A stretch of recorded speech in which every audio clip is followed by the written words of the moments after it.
MMA Viking here with Priit Mihkelson.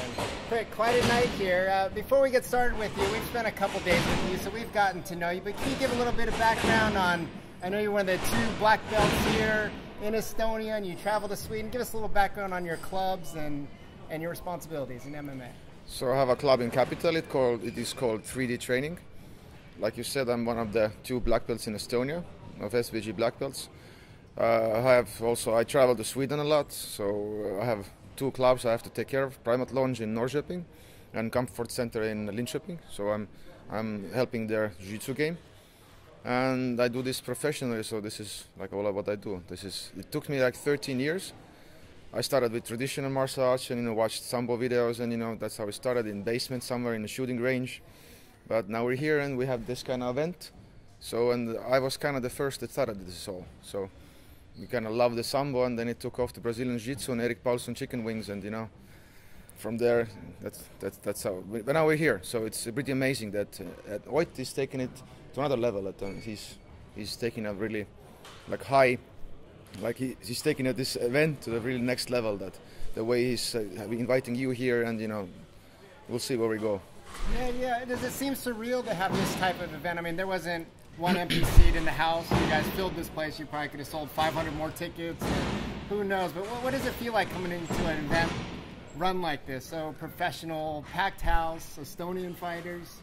So I'm pretty emotional right now because I have to corner 7 fights. So I'm really right now I can relax. But for me, it's very entertaining. I always support it with financing, also a little bit if I can, and with knowledge, and I help him a lot with RAJU, and we discuss. So I'm really appreciative that I have a scene that my guys can compete, and I feel safe, that nobody's taking cheap shots, and everything is nicely done. And I do all what I can to promote and help them. I think every RAJU I have brought all the many fighters here. So also the Võimla, the others gym, we are the oldest ones. So, but I'm not so involved with too much organizing. But I know that if White asks something, he calls me, help me this, I will do it. So.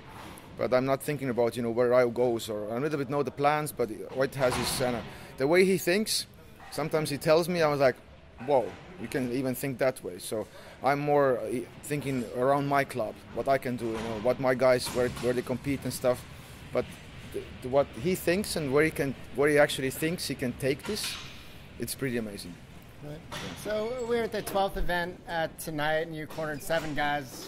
7 out of 8 fights you were in the corner of. Yes. Can you maybe talk about some of your most memorable moments thinking back to the card? Let's say second fight, Kulderney. Yeah, against, I don't know those French guys' names, sorry.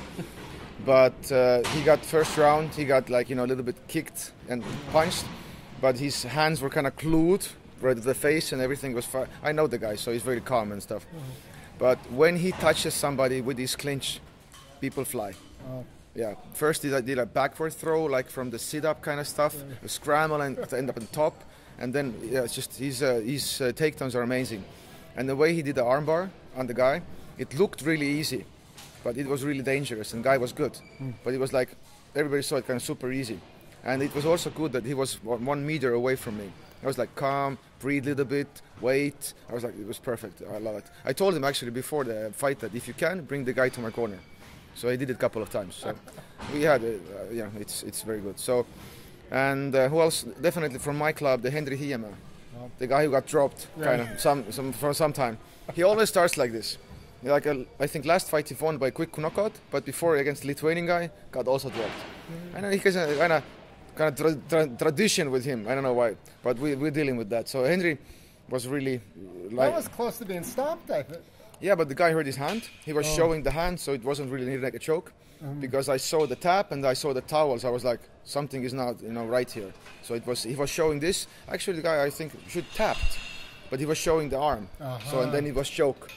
So, but it was that kind of fight. But he was dominating, and I was really amazed that Henry had that kind of wrestling right now. We was expecting more of a fight of a wrestling part also. But when Hendrik collapsed hand, takedown, the guy went down, and second round I was thinking that you have to wrestle more with him, because stand-up was kind of, let's say even, a little bit more dangerous, but wrestling part, he dominated and stuff. So we were like pushing it, let's wrestle now. So because Hendrik is like knocked out many people already, so now he got to show his wrestling a little bit. So it was really good, and good jiu-jitsu and like positioning and stuff. He's also very emotional afterwards, like this. So it was really, I saw the pressure on him, because the guy was, good record, good fighter, and we saw the fight with other French guy, 3 rounds banging. So Henry was really, really like, I would say nervous, but concentrated. And it meant really, really much to him what he did right now. That because he was smaller also. So it was really good fight. So those are guys that I brought here, and also Tartu guys, because I was in a corner because Martin Alman was commenting. So White and me, I was like, okay, let's do this marathon, yeah. So and a really nice job from amateur Sten Saaremaa. Got away from the Dragon Ball like hits and stuff, and then armbar. I thought that arm would break. I actually went to the corner, like, is the arm okay? But it was really like bent, and it was like tap a little bit. So I was like, what the hell is going on there? It was really nice control. And Sten is kind of the first fight, I think, long time when he was bigger, because usually he fights guys like 70 kilos, so he's always a smaller guy. And now he had a guy actually 6 kilo less, so it was a little bit different for him now. That was good. And we're like fan club, and first time in a main card, and the internet voting winner. It was voting, the 8 amateurs, and who people wants to see in a RAJU main card. So he actually won the voting, and got here and did that kind of show. So it was awesome for him. Oh, I think he sold out, like, when that whole section behind you, it seemed like he... Yeah, they had this gym fan section. It was booked already, so they had this going on, that they reserved this fan section. And who else? Those are, I think, the 3 ones that, yes. But I'm happy that, we win some, lose some, so it looks good. Yep. And some guys, get more experience, and it looks good on paper also, that not always like, we see events like all the country wins that, kind of shows bad. But we had like wins and loses, and also amateurs. I wouldn't say it was like a part amateur, part professional show, like fighters. It was a very good event. Yep. And nobody can say like amateurs they're like they're boring or something. Let's have more professional fights. It was awesome. Yeah. Well, great. Yeah. Thanks Welcome. For walking us through the card, and thanks for hosting us for a little bit. No worries. I'm glad you came. Appreciate it. It's like big recognition for Estonian MMA. So we'll see where it goes. People know more about now us than before. Yeah. Thank you. Great. Thanks. Thank you guys.